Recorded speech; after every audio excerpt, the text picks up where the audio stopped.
Hi there, my name is Susie Englehart, and I want to welcome you to the Unreasonably Grateful podcast, Living in Grace by Choice. So, every week, and many of you have heard me say this for over 300 weeks, I say some version of, I am so grateful that you are here, and we have this opportunity to share these moments together. So I keep these brief, try to do it under 10 minutes so that it's something that you can easily dial into and listen to early in the morning or on your way to work or wherever you might be.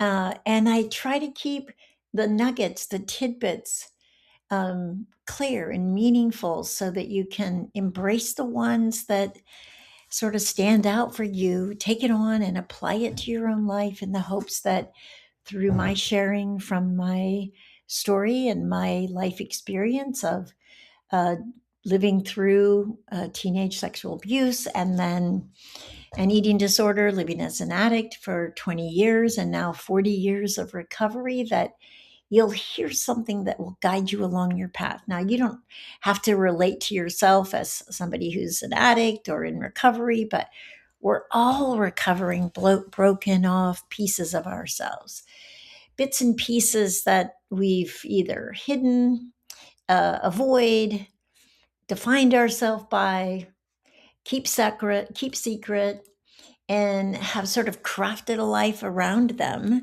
letting our circumstances dictate who we are rather than who we were created to be.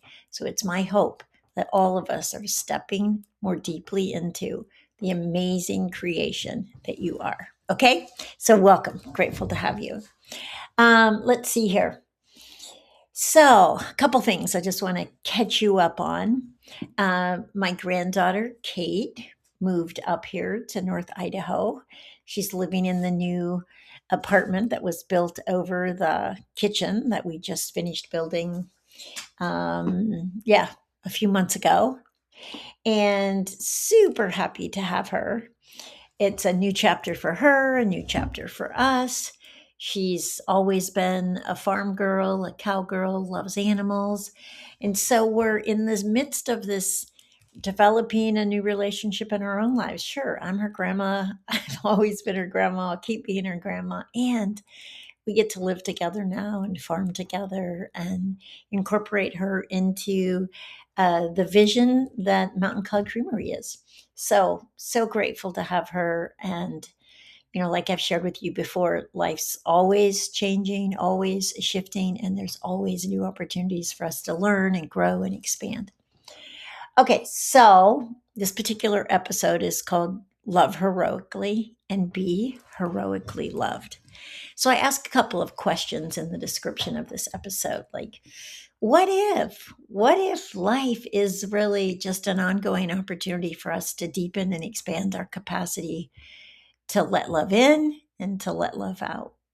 What if we can be so transparent that we're not hiding or covering up or avoiding or pretending or lying? What if we can be so transparent because we trust that we are loved for just exactly how we are, and that we can always become a bigger, brighter, more accurate representation of who we are created to be?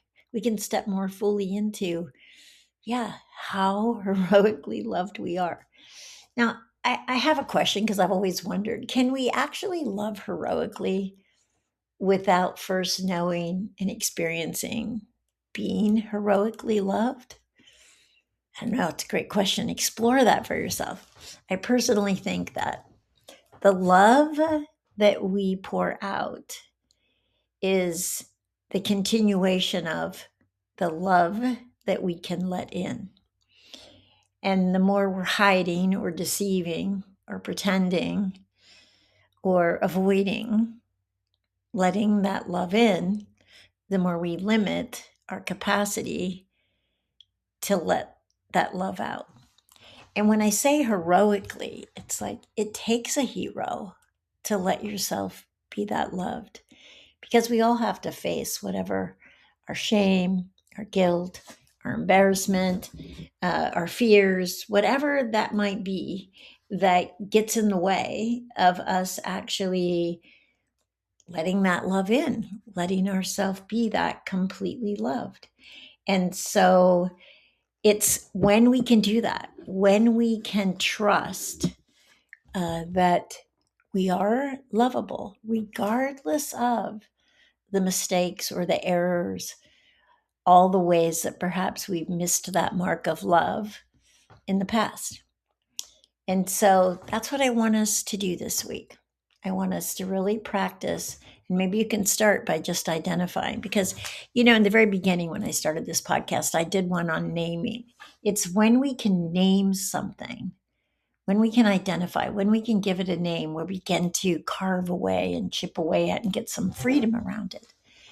And so you could start to name, where are the areas where you're holding love at bay, like that unbelievable agape, unconditional love is seeking to settle in you, and we're holding it off. Because it is true. It is true that love can't fill what's already full. And so many of us are full of ourselves. We're full of our shame, our disappointment, our anger, our frustration.